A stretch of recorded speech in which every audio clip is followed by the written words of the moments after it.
Audio Jungle. Hello ladies and gentlemen, my name is Pavan. I am a member of Group 1, so today my group will present about Chapter 6, which relating to societies to social network.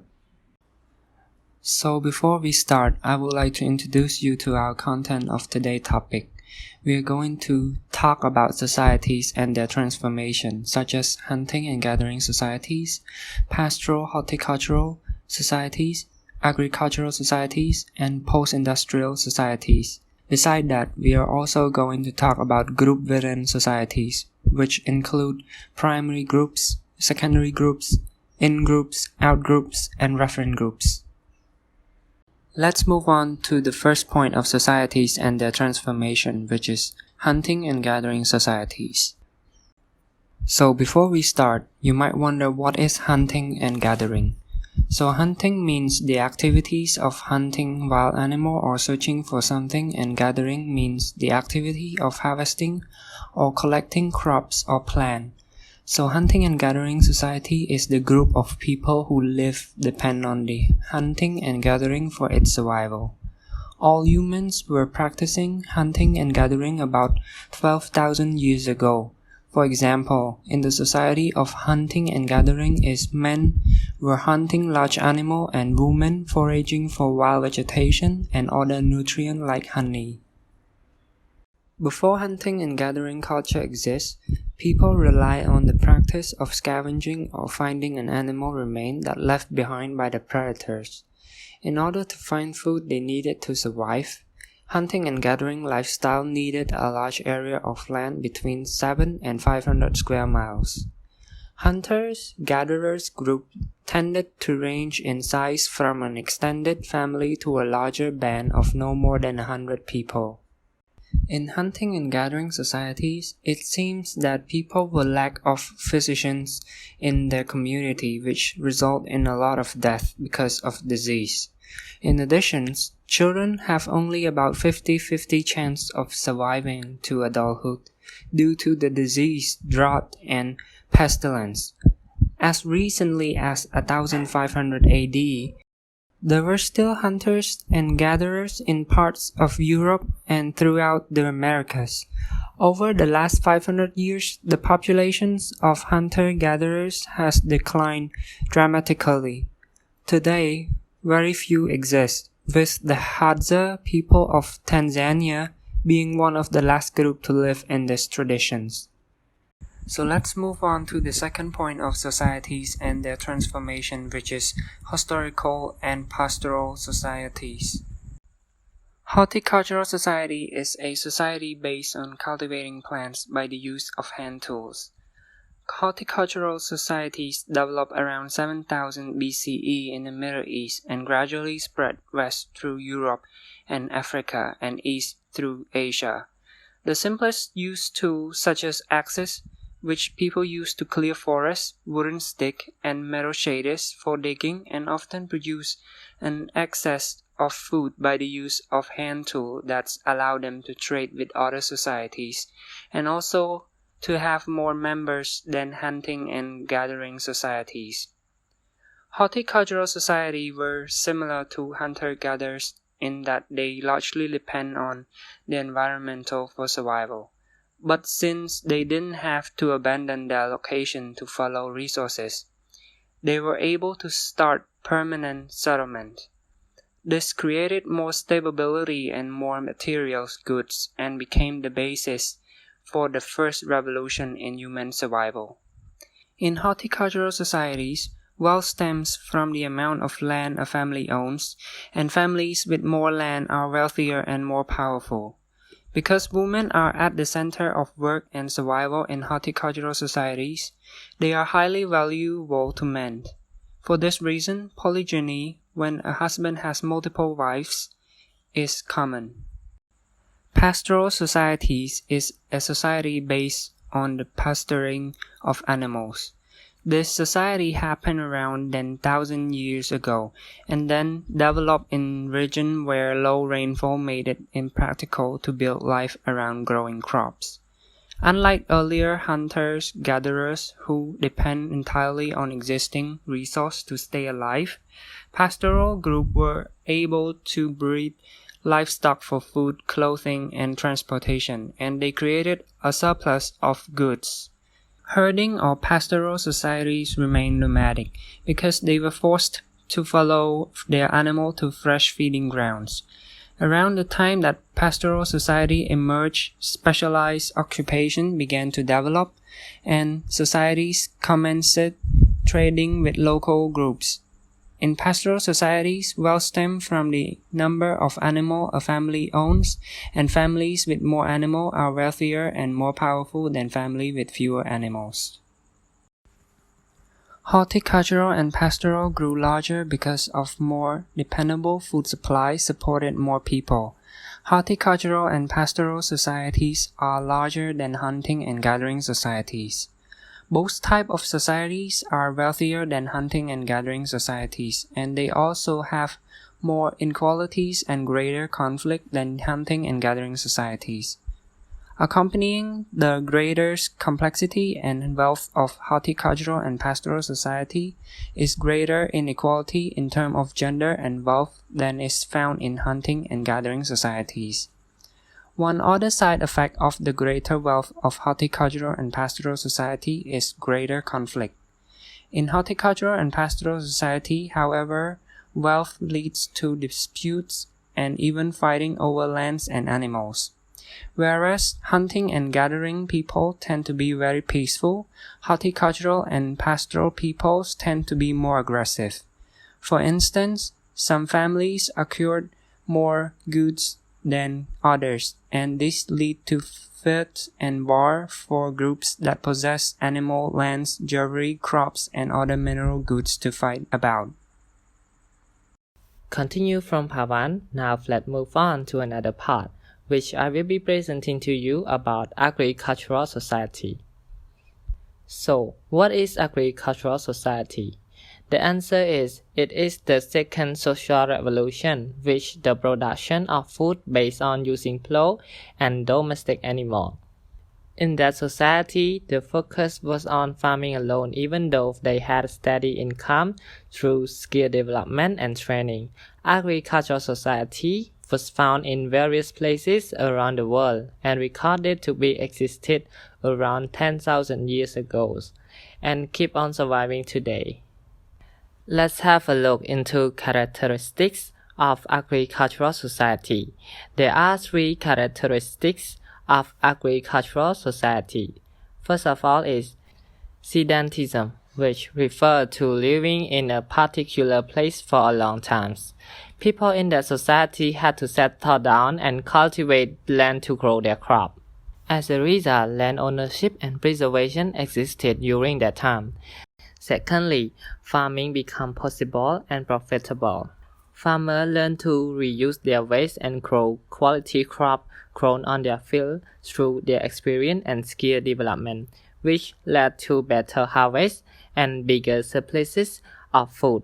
Moreover, new tools for harvesting and digging were made from metal and made them more effective and longer lasting. This created more revenue for the farmer and have a big impact of their successful in farming. Last but not least, members of the community had more free time and enough food, unlike hunters or gatherers had spent a great deal of their time seeking food alone. There was an age in which individuals can specialize in different skills such as music, poetry, philosophy, and etc., while a small population focused on food production. With enough food and time on their hand, resources become plentiful and social class become more divisive. Now, let's move on to the 4th part, which is about industrial society. So, what is industrial society? The answer is, it is the 3rd social revolution occurring when machine powered by fire replaced most animal and human power. Industrial society existed in the 18th century in Europe and United States due to dramatic rise in technological invention. Let's have a look into characteristics of industrial society. There are three characteristics of industrial society. First of all, if fewer laborers. As I have already mentioned, machines replace animal and human power while the machine could do the work for 12 hours a day by itself. It needed a fewer amount of people to manage the processing of the production. Secondly is division of labor, which refer to how people play different roles and fulfill different purposes. It was like society function that the various parts of it adapted to change in order to maintain the stability. It also helped the speed of production to become faster and better quality product. Last but not least is mass production. The new invention of machine had a big impact on the production. This led to producing within a quick period of time and a big amount of product. It also saw a positive way to respond to people demanding while the population keep increasing days by day. And that's all for my part. Now I would like to pass the next part to our group member, Pisay. Thank you, Linh Hoa, and hello lecturer, and hello everyone. I hope everyone doing great during the quarantine time. My name is Dara Pisay, and the point that I'm going to present is about the post-industrial society. So, what is post-industrial society? Post-industrial society is a society based on information, services, and high technology rather than on raw materials and manufacturing. To put it simple, information technologies and service jobs have replaced machines and manufacturing jobs as the primary dimension of the economy. This society features information technology and service jobs. High education is especially important in this society for economic success. And the basic component of the post-industrial society is information, meaning that they do not produce anything, however, they transmit or apply information to provide services that others are willing to pay for. Post-industrial society is the next evolutionary step from an industrial society that's advanced in telecommunications and the internet. Means that telecommuting becomes more and more common, placing people further away from their place of work and their co-workers, and it not only transforms the economy, it alerts society as a whole. Post-industrialization exists in Europe, Japan, and the United States. And the United States was the first country with more than 50% of its workers employed in service sector jobs, such as banking, consulting, education, entertainment, government, health, and mass media and so on. And also it is the international arena post-industrial society may also have a leg up over industrial or especially agricultural society as we move ever more into the information age. So now let's take a look at the characteristics of the post-industrial society. In this society, production of goods like clothing decline and the production of services like restaurant goes up. Manual labor jobs and blue-collar jobs are replaced with technical and professional jobs. Society experiences a shift from focusing on practical knowledge to theoretical knowledge. The latter involve the creation of a new invention solution. There is a focus on new technologies, how to create and utilize them, as well as harness them. New technologies foster the need of the new scientific approach like IT, cyber, security, and microchip. Society needs more college graduates with advanced knowledge who can have developed an advanced technological chains. In short, the Industrial Revolution has been replaced by the Information Revolution, and we now have what we've been called an information society. That is all for the post-industrial society. So now let's take a look at the new society, which is called biotech society. Biotech society is a society whose economy increasingly centers on the application of genetics to produce medicine, food, and materials. This is another new type of society that may be emerging when the key to this increase was the discovery of the structure of DNA in 1953. The use of biotechnology is to make medicines and vaccines to fight disease, and how turning to biotechnology to find alternatives to fossil-based fuels for a cleaner, healthier planet. Modern biotechnology provides breakthrough products and technology to combat debilitating and rare diseases, reduce our environmental footprint, feed the hungry, and use less and cleaner energy, and have safer, cleaner, and more efficient industrial manufacturing processes. In fact, more than 13.3 million farmers around the world use agricultural biotechnology to increase yield, prevent damage from insects and pests, and reduce farming impacts on the environment.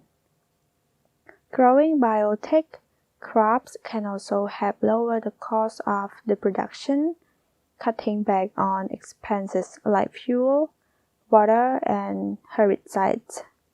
This is especially important for farmers who cannot afford the high cost of agriculture and can help farmers in developing nations. Moreover, biotechnology could help address many global problems, such as climate change, an aging society, food security, energy security, and infectious disease, to name just a few. There are so many exciting things happening thanks to the rapid advance in biotechnology. However, many people's always profound in society affect people's thinking and behavior. They are wary of a new biotechnologies because they involve doing things that haven't been done before, and they are unsure of possible future effects. Public debate raises the issues and presents different viewpoints.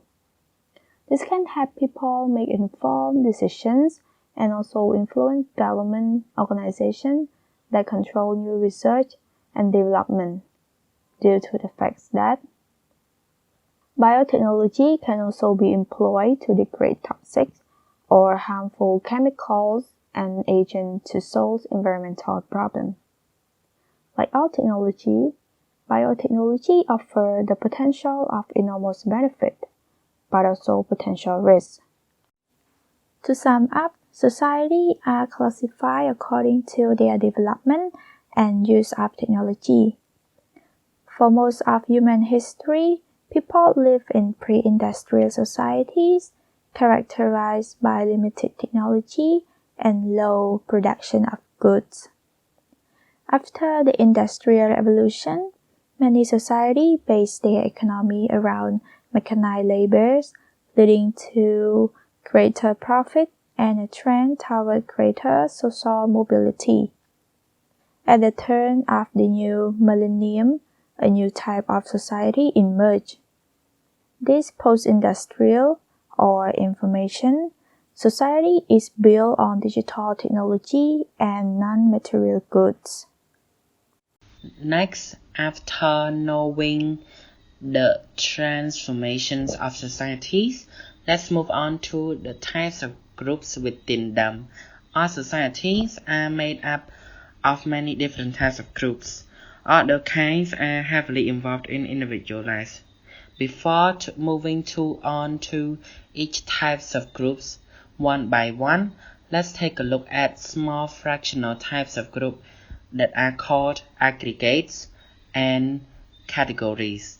Aggregates is just made up of those who happen to be at the same place and at the same time without any deeper connection. For example, a bunch of people sitting on a train, or a bunch of strangers waiting on a line on the grocery store. On the other hand, categories is just simply a statistics of people sharing common characteristics. For example, students who play tennis, girls who love reading. Now, with that out of the way, let's focus on first group, called primary groups. Primary group, by definition, is a type of group which consists of people who share intimate, long-term, face-to-face association with one another. These groups usually are influential toward individuals' identity, mindset, character, behavior in doing things according to the primary group's values, norms, and beliefs. For example, families and friends. For family is the one that raised has been telling you how to properly act and behave in a certain way based on how they understand life or their rules. Friends also are no exceptions. We simply try to adapt our behavior in order to fit in well with what our friends likes and so on. Next is secondary groups. Secondary groups are often larger, more anonymous, impersonal, temporary, and formal compared to primary groups. It consists of people sharing the same interests and activities or goals. These groups don't necessarily exercise influence on one another as they don't have any deeper connection. For example, students, teachers, and so on. Students simply go to school together because they have the same goals of getting education, and the same goes to the teachers, whose interests are only to provide knowledge to students and make a living out of it. Colleagues are also the same. We just simply work together in the same company with the common goals of gaining monthly salary and experience. However, secondary groups also can be transformed into primary groups just simply because they became closer, like students become friends with one another. Now, let's move on to in-groups and out-groups.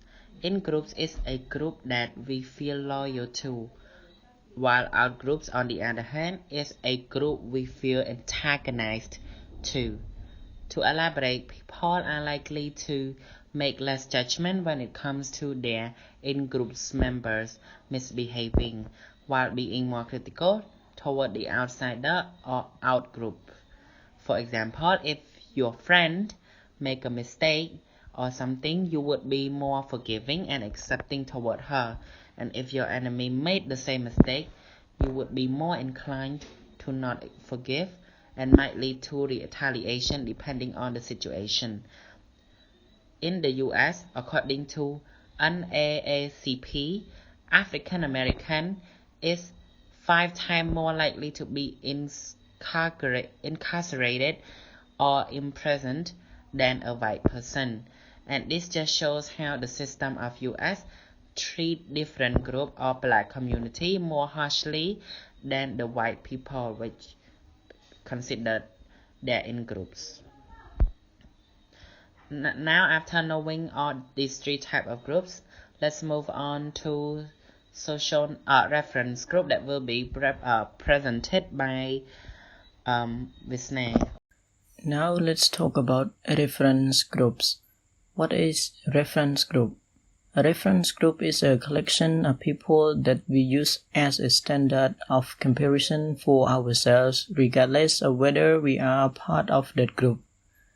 Reference group is about evaluating ourselves, and it may include family, neighbors, teachers, classmates, or co-workers. Let me give you an example. Someone gives you a job that pays double that you dream even though you haven't graduated, and you have only 2 days to decide. If you accept it, you have to drop out of college. You will come up with the idea that if I don't accept it, my friends will say I am a fool.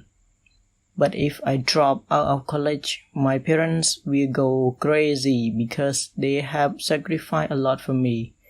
So this is how we evaluate ourselves.